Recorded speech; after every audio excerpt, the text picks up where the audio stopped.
conseil d'administration.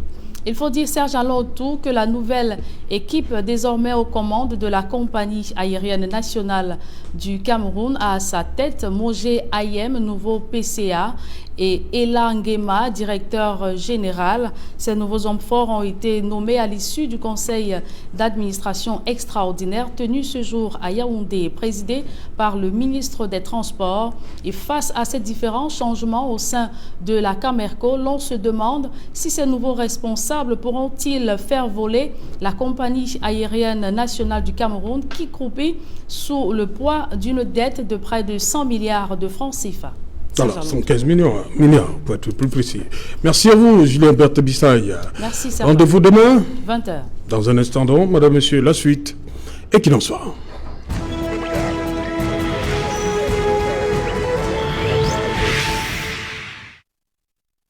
Retour sur le plateau et qu'il en soit en deuxième partie. C'est le débrief du journal, toujours en compagnie de nos invités en plateau. Et du côté des États-Unis, nous allons retrouver René Itamuna Bondima ainsi qu'en Allemagne, où nous attend toujours Padi Asanga. Je commence par vous, Raphaël Ndogo, un huitième, comme j'ai dit, un huitième directeur général pour un sixième PCA en 14 ans.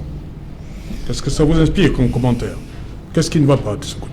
J'ai bien envie de paraphraser un journaliste qui avait dit que Camerco était un mort-né. Parce qu'en réalité, si tout va bien dans une compagnie aérienne et pour un pays sérieux comme le Cameroun, on n'en serait pas là. Nous sommes même allés chercher une fois le sorcier blanc pour essayer. Des sorciers blancs. Voilà, pour essayer de voir dans quelle mesure ça pouvait décoller. Il y a eu trois sorciers blancs et le premier noir c'était Boto Edibon, Frédéric. Très bien. Vous voyez donc à un moment donné, on n'arrive même pas à desservir des vols domestiques. Donc du coup, vous avez suivi les spécialistes là qui disaient que non, il y avait trop plein d'employés et tout cela faisait que s'il y a même de l'argent qui entre, résultat des courses, on ne fait que dépenser. Et vous avez bien suivi tout à l'heure le montant, la dette. Donc je crois que 115 milliards. On va prendre cet argent-là pour rembourser. Or, l'État continue de financer et malheureusement, ça tourne mal. Soit on dissout et on trouve des moyens ailleurs, on trouve des partenaires qui vont venir nous mettre des moyens pour que ça fait la décolle. Et ce n'est pas une bonne chose pour un pays sérieux comme le Cameroun dans la sous-région qui n'a pas une compagnie sérieuse. Parfois, même quand mon président se déplace, on est obligé d'aller prendre d'avion ailleurs. C'est une très très mauvaise image que les autres ont du Cameroun. Vous voyez, vous avez un seul avion qui va partir de Douala Yaoundé, de Douala N'Djamena, ou si vous voulez de Douala même dans le Grand Nord. Donc je ne sais pas si l'équipe qui arrive là va pouvoir changer les choses, ou alors on va trouver forcément des financements ailleurs. Alors, je vous le dis, ce que j'ai dit, c'était un mort-né, il faut trouver un autre mécanisme. Dominez-les. Vous avez mal ce qui arrive à notre compagnie aérienne? Vous qui êtes sur les deux époques, on a envie de dire, bien entendu, vous avez l'image de Camer. Bien entendu, mais j'étais là au moment où la Camer a été créée, j'étais déjà journaliste. Oui. Et je vais vous dire que j'ai eu le privilège de voyager dans les avions de Cameroun Airlines, aussi bien à l'international qu'à l'intérieur du pays. Douala Yaoundé, à une certaine époque, ça coûtait 18 000 francs. Oui. 18 000 francs, Douala Yaoundé. Douala Yaoundé. Donc, 25 minutes. 18 000 francs. Oui, j'ai dit en 25 minutes, donc vous êtes dans la Yaoundé. Oui, 25 minutes. Non, 25-30 minutes. Voilà. Mais ce que je veux vous dire, c'est que ce qui arrive aujourd'hui devait fatalement arriver. Et moi, je le dis depuis plus de 2 ans, depuis plus de 3 ans. Chaque fois qu'il y a une actualité à Camerco, je dis que la seule solution, la solution la plus simple serait tout simplement de dissoudre cette société et de reprendre les choses. Malheureusement, on continue toujours à ménager le chef et le chou. Il y a beaucoup de gens qui estiment toujours que Camerco, c'est la 11e province du Cameroun. C'est une question de souveraineté. Il nous faut absolument une compagnie nationale de transport aérien. Mais malheureusement, ce ne sont que des solutions cosmétiques que l'on trouve. On trouve des solutions cosmétiques en se disant que bon, on va malheureusement, il n'y a rien de définitif. On ne peut pas faire tourner une entreprise avec 2 avions. Et vous vous souvenez que l'une des dernières farces, parce qu'il y a eu des farces dans cette entreprise, et l'une des dernières et des plus des plus spectaculaires. C'est l'achat de ces deux avions chinois. Un ministre des Transports a dit qu'il a acheté 2 avions chinois et la Chine lui a fait cadeau d'un 3e. Et des avions chinois qui aujourd'hui, en réalité, il n'en reste plus qu'un seul. Et cet avion seul, on fait tout pour que cet avion paye les salaires de 500 personnes, ce qui est incroyable, ce qui défie toutes les normes de gestion dans une entreprise de transport aérien, puisque vous savez très bien que le personnel lui-même est tributaire en réalité de nombre d'avions que la compagnie possède. Donc, ce qui arrive aujourd'hui, c'est une suite logique de ce qui est arrivé de manière discontinue depuis la création de Camerco. Et on espère que, comme l'a dit Julien Bessaï tout à l'heure, on espère que si effectivement cette fois-ci on a décidé de faire entrer des investisseurs privés à hauteur de 51% dans la société, évidemment, on pourra espérer qu'on achète des avions. Parce qu'une compagnie aérienne sans avion n'est pas une compagnie aérienne. Une compagnie aérienne qui a un avion MA60 et un autre avion qui est loué en Ukraine avec un personnel ukrainien, mais et pour lequel il faut payer un personnel camerounais, c'est tout simplement une histoire à donner envie de grimper au mur. Donc aujourd'hui, on espère que avec le nouveau top management constitué par un colonel qui a fait toute sa carrière à l'intérieur de l'état-major particulier du président de la République, qui est un ingénieur en aéronautique, colonel de l'armée, avec aussi comme vice-président monsieur Fauchivé, un pilote de l'armée et le fils de Jean Fauchivé. Et bon, maintenant, M. Mouché Ayem, qui a longtemps roulé sa bosse au niveau de secrétaire général de la présidence de la République. Moi, je pense que ces 3 personnes sont suffisamment briefées sur la réalité de cette entreprise qu'ils ont le défi maintenant de relever. Pour vous, c'est un problème quand même. Non, c'est un problème de moyens, c'est un problème de politique, c'est un problème de moyens, de politique et maintenant d'orientation. C'est-à-dire que c'est pas un problème d'hommes à changer. Non, il faut acheter du matériel, il faut acheter des avions, il faut maintenant avoir des hommes maintenant qui vont implémenter la nouvelle stratégie. Voilà, on va d'abord aller du côté de Hambourg, rencontrer Padia Sanga.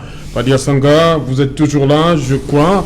Padia Sanga, pour vous, un 8e directeur général à la tête de Camerco, c'est le 6e PCA. Pour vous, est-ce que cette fois-ci, ça peut marcher? Padia Sanga, d'abord. Serge Alain Tout, thank you for asking me these questions.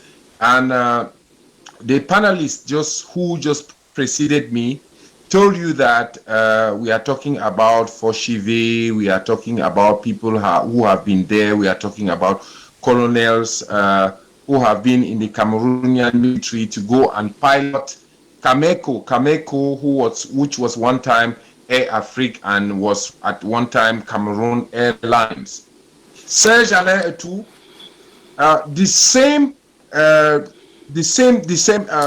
solutions would produce the same effects. Donc, les mêmes causes produiront les mêmes effets. Donc, ce que mon co-panéliste vous parle d'ici, il est dans la logique du jacobinisme, changer de chaises musicales et attendre les effets différents.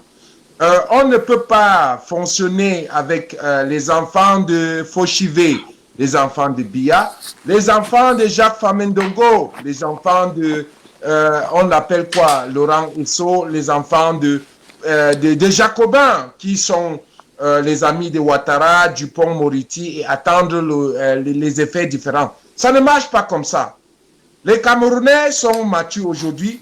Nous avons des Camerounais à la NASA. Nous avons les Camerounais qui managent des compagnies qui sont prospères. Pourquoi ne fait pas avec ces Camerounais-là qui ont acquis l'expérience internationale?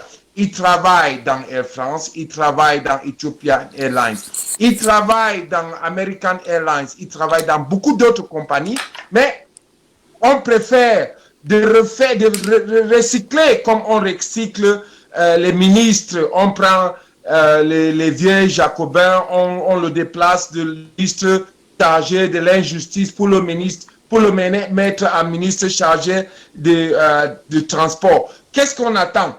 On va retrouver les mêmes effets. Monsieur Cheikh Alain Etou moi, je suis très content de vous parce que vous équilibrez votre plateau et quand vous amenez les panélistes, vous équilibrez les sujets. Je ne veux pas faire dans la langue de bois. Le système jacobin qui se réjouit, qui a son pépinière, les vieillards, et ils oublient les jeunes, se sont calqués dans un système de saupoudrage. Et les jeunes Camerounais ont refusé. C'est pour ça que vous voyez les jeunes au nozo, les anglophones et certains francophones progressifs, ceux qui ne sont pas des pisseurs dans les ambassades, ils ont décidé de refuser ce système-là. Alors, qu'est-ce qu'il faut faire?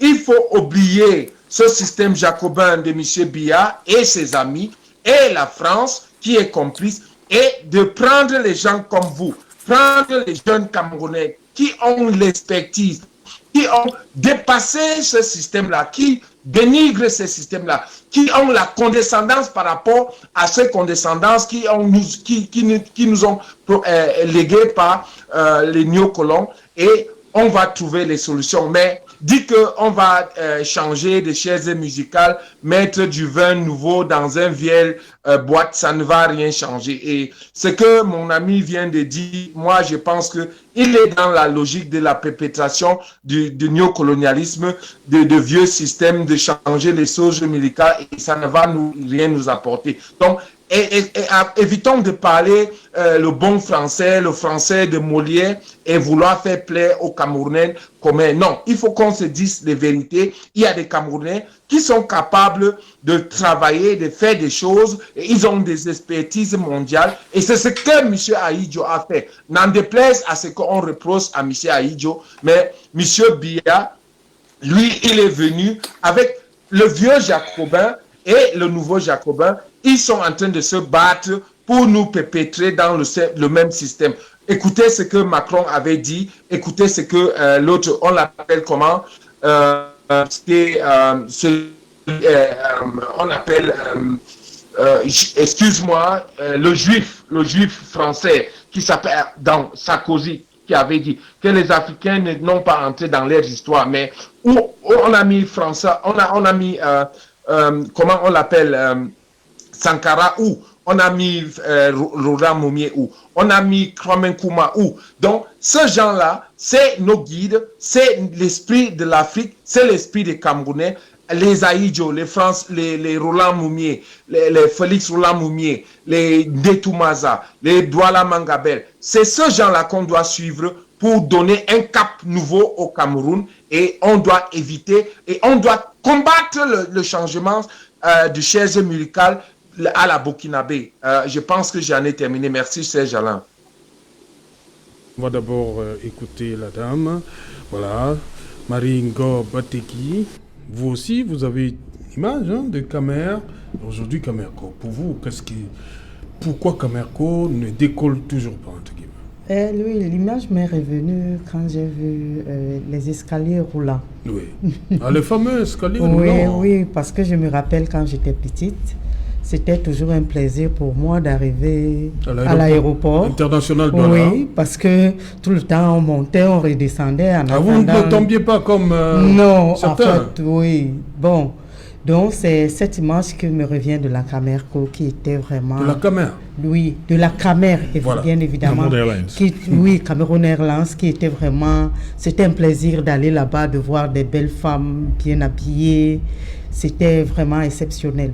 Mais maintenant... Belles femmes, il n'y a pas de belles femmes à Camerco? Je dis à l'époque où c'était un plaisir d'y aller. On parle de cette époque. Les belles femmes, il y avait les belles femmes à Camerco? Oui, à l'époque, oui, c'était un plaisir d'y aller. Oui. Aujourd'hui, tu viens d'une porte où on se retrouve à la maison. C'est pas pour ce que j'irai perdre mon temps à la caméra où je vais rester debout et ainsi de suite. Oui. Bon, voilà, la Camerco n'est que l'image du Cameroun. C'est-à-dire, il ne faut pas se voiler les yeux. C'est l'image du Cameroun. Où est Camchip? Où est Camrail? Où est ONCPB? Où est? Et maintenant, voilà la dernière, comment je peux dire, notre dernière orgueil, c'est-à-dire l'image qui représente l'orgueil du Cameroun, parce que la fierté nationale, parce que la Camerco dessert quand même dans les pays de l'étranger et tout. Voilà qu'on met encore les gens qui viendront, donc les gens du même bord, toujours les gens de la même famille, c'est-à-dire que moi, j'aime bien M. Nelly parce qu'il nous révèle certaines choses que nous, le commun des mortels, on n'était pas au courant. Parce que toujours est-il que si vous avez bonne mémoire, les directeurs de la Camerco sortaient d'un cercle vraiment entre eux. C'est-à-dire c'était l'ami du ministre ou le fils d'un ministre ou le voisin d'un ministre. On s'entend, on se comprend. Et finalement, c'est comme ça que nous continuons à nous embourber. Comme l'a dit Padi Asaga, nous voulons toujours les mêmes noms, les mêmes gens. Toujours et toujours. Malgré que ça ne marche pas, on revient toujours. Si mon père était, il faut que je sois. Maintenant, est-ce que pendant que mon père était, est-ce que je faisais les efforts de travailler? Non, c'est pas, ça n'intéresse pas nos dirigeants. Il faut que ça soit la même regaine. On a Moi, j'ai eu le plaisir de connaître un ingénieur aéronautique. Il venait du Canada. Donc, on a. C'est-à-dire, on a l'expertise. Les gens qui ont de l'expertise. Mais puisque ça doit toujours tourner tout autour. Aujourd'hui, on a une entreprise qui est endettée. 115 milliards. Mais on continue à embaucher les gens. On continue à vivre comme si de rien n'était. Trouvons d'abord une solution pour payer les dettes avant d'annoncer, par exemple... Et pour payer les dettes, il faut que l'entreprise fonctionne, non? Il faut des appareils, il faut l'outil de production, qui est l'avion. C'est toujours cet argent. C'est-à-dire que c'est toujours l'argent que nous allons investir, comme le disait M. Nelly tout à l'heure, pour acheter 3 avions. On nous fait 3 dans un. Et qu'après, on ne sait pas ce que ça va donner. On a tout le temps M. Yves Michel qui est en prison, qui est en prison comme ça se passe au Cameroun, et avec l'histoire de l'avion qui avait été acheté. Et après l'autre qui a acheté, je ne sais pas si c'était avant ou après, 3 avions dans un, ainsi de suite. Donc, il faut se prendre au sérieux. C'est-à-dire choisir les partenaires sûrs pour que ça ne soit pas un business de famille. Parce que tant que c'est un business de famille où c'est le cousin de tel ou bien c'est le fils de tel autre et il vient là et quand c'est la famille, c'est la famille. Ça veut dire que bon, je fais ce que je peux, après je m'en vais. Ok, voilà. Voilà, nous prenons tout de suite la direction de York en Pennsylvanie où nous attend René Itamuna Bondima. Bonsoir René et bienvenue. Je vous ai invité ce soir pour cette actualité que vous maîtrisez bien parce que vous êtes de ce côté-là, les États-Unis. Vous allez d'abord dire un mot en tant que banquier sur la Camerco, 8e directeur général, 6e PCA. Qu'est-ce qu'il faut faire dans l'urgence avant de nous dire ce qui s'est passé chez vous, là-bas aux États-Unis, où le président George Walker Bush, il a qualifié l'insurrection pour lui. L'insurrection, c'était une insurrection digne d'une république bananière. Pour le président élu Joe Biden, notre démocratie est en péril. Ça, c'était 13 jours avant la cérémonie inaugurale qui aura lieu le 20 janvier prochain. Quelles étaient les réelles intentions du président sortant, Donald Trump? Bonsoir Serge Aloto et bonsoir à toutes et à mes copanélistes. Et je ne peux pas commencer sans lancer un clin d'œil à ma chère maman qui est toujours en convalescence sur la côte atlantique de Kribi. Et évidemment, un petit mot gentil aux populations de la ville, de la cité balnéaire, qui m'ont reproché de ne l'avoir pas fait la dernière fois. On partage les amitiés aux femmes qui dirigent dans les municipalités de Kribi 1er, Kribi 2e, et au premier adjoint de la ville de Kribi, Madame Ekitike. À tous, on souhaite bon vent. Un petit mot sur les changements à la Camer. Gérer une entreprise n'est jamais aisé, Serge Alain Autou.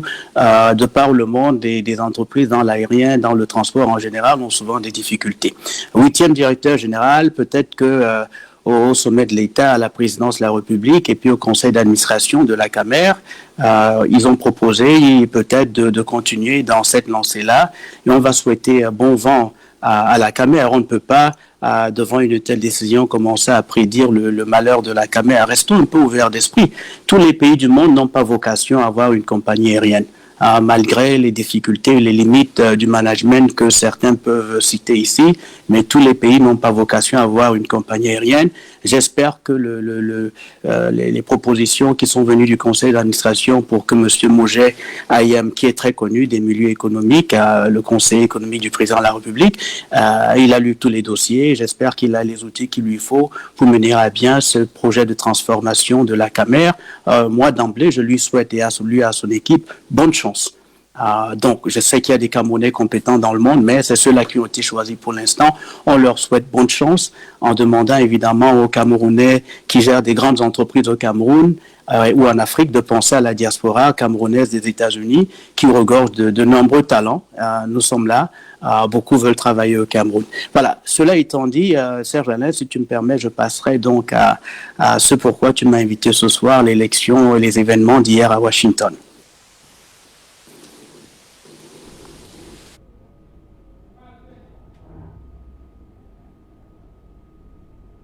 D'hier avec en fait 3 points essentiels. Il faut déjà dire que moi-même j'ai écrit sur ma page Facebook hier que la démocratie américaine serait peut-être en péril, avait un point d'interrogation. Mais en vérité, si on regarde de très près, les élections américaines ont commencé au mois de février 2020 avec la première primaire dans l'Iowa. Et puis, généralement, c'est suivi par la dernière en août 2020 dans le Connecticut. Et puis, le reste, c'est juste des formalités, l'élection du 3 novembre. Et hier, donc, la certification, qui est une traduction littérale de l'anglais certification, la certification des résultats qu'auront apporté les différents États auprès donc d'une session jointe du Congrès et du Sénat. Normalement, c'est juste un moment où le Congrès invite le Sénat dans sa chambre et cet événement-là est généralement présidé par celui qu'on appelle le président du Sénat, qui est nul autre que le vice-président des États-Unis. Dans ce cas d'espèce, M. Pence, qui lui-même était candidat à l'élection présidentielle avec le président Donald Trump, et ils ont donc perdu. Et voilà, ce qui est intéressant à dire rapidement sur M. Pence, c'est que lui-même a été interpellé par message tweet, par le candidat à président Donald Trump, qui a estimé que dans la première démarche de son vice-président, il n'avait pas été assez fort pour faire annuler le résultat de l'élection hier. Vous avez vu la marche et cette sorte d'insurrection, les attaques donc sur le Congrès américain et qui ont poussé à une interruption des travaux.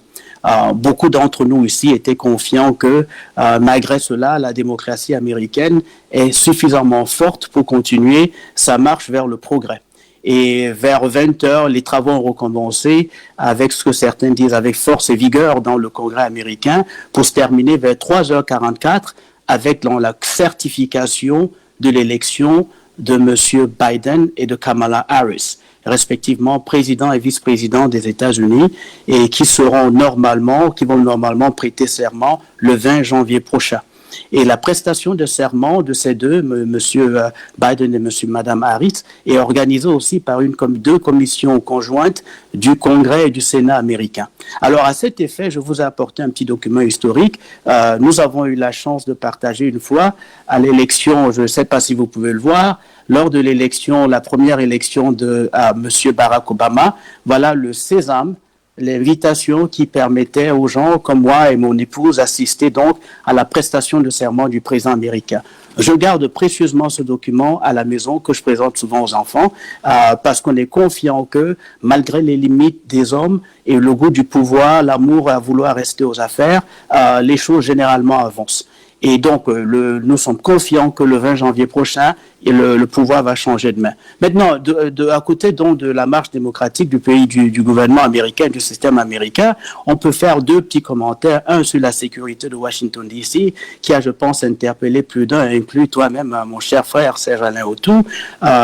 Normalement, l'édifice donc qui héberge le Congrès et le Sénat est protégé par ce qu'on appelle le US Capitol Police. Donc, c'est la police en français on dirait peut-être police municipale, mais c'est la police qui appartient et travaille pour le Congrès américain, sous les ordres donc du Congrès, qui a environ 2400 agents. Apparemment, la police n'a pas pu tenir hier. Normalement, quand il y a des événements comme des marches sur Washington, la police du Congrès peut être appuyée par la police donc, de la ville de Washington, D.C., qui, elle, a environ 3800 officiers et sous le commandement du maire de Washington, D.C., Mrs. Bowser, jeune femme africaine-américaine de 48 ans. Hier, on ne sait pas pourquoi, certains policiers donc, de la police de Washington, D.C.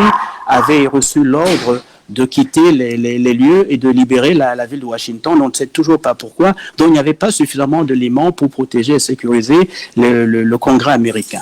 Cela étant dit, on se demande dans la communauté noire, pourquoi des extrémistes qui avaient certainement la même couleur, qui avaient des drapeaux que repugnent beaucoup ici aux États-Unis, surtout les Noirs américains et les autres minorités, il leur a été permis cette marche-là comme ça vers le cœur du pouvoir américain en un jour crucial comme celui d'hier où il y avait certification de l'élection américaine. Et donc, la question reste posée. On espère que la police et les juristes et le score judiciaire va faire son travail pour éclairer l'opinion internationale et américaine sur ce qui s'est passé. En conclusion, je dirais, chers frères et aux copanélistes, ceci a montré hier la faiblesse des démocraties, que ce soit aux États-Unis, que ce soit en France, que ce soit au Cameroun, que ce soit ailleurs. Donc, restons modérés souvent dans nos propos. Tout ce que nous faisons au Cameroun n'est pas toujours mauvais. Et les donneurs de leçons d'hier, hier se sont transformés aujourd'hui en potentiellement receveurs de leçons.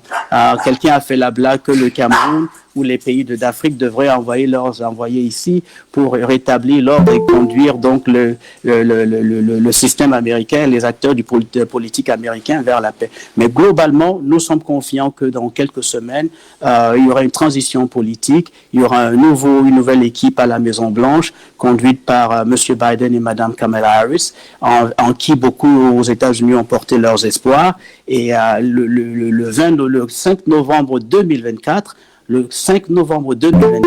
les Américains seront invités encore à voter pour un nouveau président. Et là, on ne sait pas qui sera le président, mais on est au moins sûr qu'étant donné les lois que nous avons, étant donné l'intégrité et la force des hommes qui donc se mettent derrière nos lois, l'Amérique est suffisamment solide pour être ébranlée pendant quelques heures et que vers 3 heures du matin du lendemain, l'Amérique reprend la vie normale. Une fois de plus, les Américains ne vont pas être absents du travail, personne ne devrait être sérieusement impacté. On déplore certainement 4 décès de personnes qui avaient déjà des difficultés de santé, peut-être une seule sur laquelle qui a été morte par tir de balle au sein de l'institution républicaine américaine.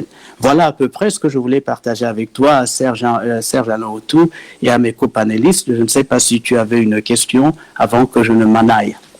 Merci pour cette contribution. René Itamuna Bondima, depuis York, nous étions là en Pennsylvanie pour ce récit. On a appris un certain nombre de choses. On va faire le dernier tour de table rapidement parce que on est arrivé presque au terme de l'émission. D'abord, Kaminele. D'abord, je commençais par féliciter Roger Itamuna. Ouais. qui nous a donné une information rafraîchissante des points de vue, tout simplement d'une objectivité éclatante. Ce n'est pas le genre de panéliste de la diaspora qui coupe les cheveux en quatre et qui estime que tout est mauvais. Il nous a dit ce qui s'est passé, il nous a dit ce qu'il a vu, il a donné son point de vue et surtout il a rappelé que ce n'est pas parce que les gens viennent d'être nommés qu'il faut immédiatement leur faire encore un procès. Tout à l'heure j'ai cité le nom de M. Alexandre Fauchivé. M. Alexandre Fauchivé n'est pas que le fils de Jean Fauchivé, il est pilote, il a été pilote à Cameroun, pilote à Camerco. Ça veut dire que c'est quelqu'un qui a de l'expertise. Ouais. Maintenant, monsieur le directeur général lui-même, il est colonel militaire, mais qui a fait qui est ingénieur en aéronautique. Alors vous allez dire que pour la première fois, on nomme à la tête de la Caméra des personnes qualifiées qui ont l'expertise, on commence à leur faire un procès et à les traiter de jacobins. Bon, je pense que M. Tamouna a donné un point de vue très très rafraîchissant. Il a souhaité bon vent à ces personnes qui viennent d'être nommées. Il a dit qu'il faut attendre. Mais seulement, quand tu as parlé de ce qui s'est passé aux États-Unis, il a donné aussi un point de vue tout simplement limpide, en nous faisant comprendre d'abord le réel déroulement des choses et maintenant en nous faisant comprendre que la démocratie, il a pratiquement paraphrasé le président de la République qui a dit que la démocratie, c'est même les vieilles démocraties ont commencé il y a plusieurs siècles, mais jusqu'aujourd'hui, la plus vieille démocratie, elle-même qui date du 18e siècle, on a vu comment elle vient de balbutier avec Donald Trump. Donc, vraiment, félicitations à M. Tamouna, qui, c'est avec ce genre de panélistes qu'il faut souvent avoir l'habitude de parlementer pour éclairer les Camerounais et leur faire, et leur donner la possibilité de dire pas seulement ce que les gens veulent entendre, mais au moins la réalité des choses. Et ça, c'est très important. Félicitations, M. Tamouna. Oui, Marie. C'est normal, puisque en bas, c'est écrit RDPC. Tiens. Oui. J'ai pas vu. Ah, dommage. Dommage, en bas, c'était écrit le RDPC, oui. Secrétaire général adjoint des États-Unis. Voilà. Donc, ça ne m'étonne pas, parce que quand on est du RDPC, on est toujours objectif, on est toujours focus sur la position du pays, on est toujours, je ne sais pas moi, on est toujours, c'est-à-dire tout ce qu'on fait est beau quand on est du RDPC. Et ça m'a fait plaisir aussi de l'entendre dire que les chefs d'entreprise ici au Cameroun pensent à eux de l'autre côté parce qu'ils aimeraient bien rentrer. Ça fait plaisir. Et que ces chefs d'entreprise, bien sûr, parce que si aujourd'hui nous condamnons, enfin, entre guillemets, parce qu'on ne les connaît pas, mais nous condamnons le fait que les mêmes noms reviennent, les mêmes personnes reviennent, et que lui, en disant, parce que c'est pour ça que j'ai dit, la contradiction est terrible.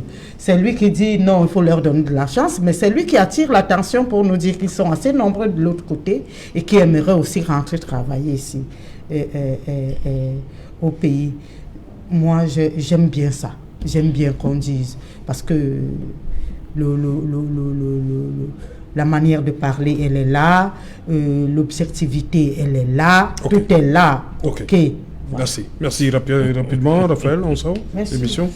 Oui, moi, je voudrais sortir par le sujet par lequel nous sommes entrés ici. Et je voudrais vous dire que le président Biya attend des solutions de tous les Camerounais pour la sortie de crise dans le Nozo. Et la sortie de crise ici, c'est pour... Il n'y a pas encore de solution? Il attend les solutions de tous les Camerounais. Il n'y a pas de solution jusque-là? Les Camerounais n'ont pas fait de propositions? Il faut continuer à faire des solutions, M. Seralin Autour. Et il a dit dans son discours le 31 décembre qu'il faut maintenant accélérer la lutte contre la pauvreté. Et la lutte contre la pauvreté ici, c'est justement ces jeunes qui sont sortis de la forêt, qui peuvent donc servir d'exemple aux autres qui s'y trouvent encore.